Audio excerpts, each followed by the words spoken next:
امتحان آ رہا ہے، بہت جلد ہان میدان میں ہوگا۔ یاد رکھیے جب تک فتح کا جھنڈا گاڑ نہ دینا تب تک چپ نہیں بیٹھنا۔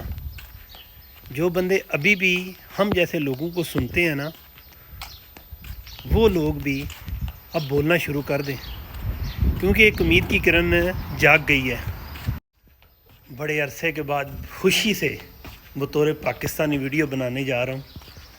دیکھ رہے ہیں آج پی ٹی آئی کے دشمنوں نے بھی پی ٹی آئی کو تسلیم کر لیا ہے۔ عمران خان کہتا تھا کہ کبھی ہمت نہیں ہارنی، ابھی بھی ہمت نہیں ہارنی، ابھی بھی بڑی مسائل ہیں، لیکن دیکھ لیں آج پی ٹی آئی کو تسلیم کر لیا گیا ہے۔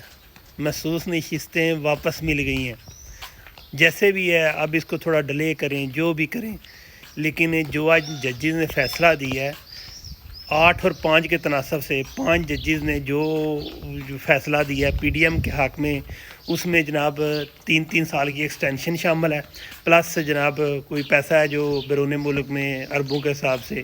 لیکن جو 8 ججز ہیں جس میں 6 ججز جو کہ آئندہ چیف جسٹس بننے کے اہل ہیں، انہوں نے جناب پی ٹی آئی کے حق میں بیان دیا۔ پھر 2 ججز جو سندھ کے تھے، رات بار ان کو توڑنے کی کوشش کی، 2 ارب روپے کی آفر کی گئی، پلس مزید ان کو جو ہے 3 سال کی ایکسٹینشن کا بھی کہا گیا۔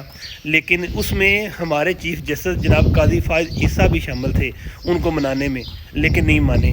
بہرحال پاکستان تحریک انصاف کی فتح ہوئی، اور آپ کو جو بتایا تھا نا کہ عمران خان آئے گا اور آ رہا ہے، جناب اس کی گھڑی سٹارٹ ہو گئی ہے۔ اب آپ کو بتاؤں کہ پی ٹی آئی کو محسوس نشستیں تو ملنے جا رہی ہیں، حکومت کمزور ہوگی۔ آپ کو بتایا تھا کہ شہباز شریف اسمبلیاں تحلیل کر دے گا۔ یہ یاد رکھیں کہ اس ملک کا نظام بدلے گا، اور ہر کوشش کریں گے کہ جیسے بھی ہے خود کو جو ہے نا پی ٹی آئی سے جناب جان چھڑانے کی کوشش کریں۔ لیکن اب شہباز شریف اسمبلیاں تحلیل کرے گا، اور اس کے بعد ری الیکشن ہوں گے، اور عمران خان میدان میں ہوگا۔ پاکستان پائندہ باد۔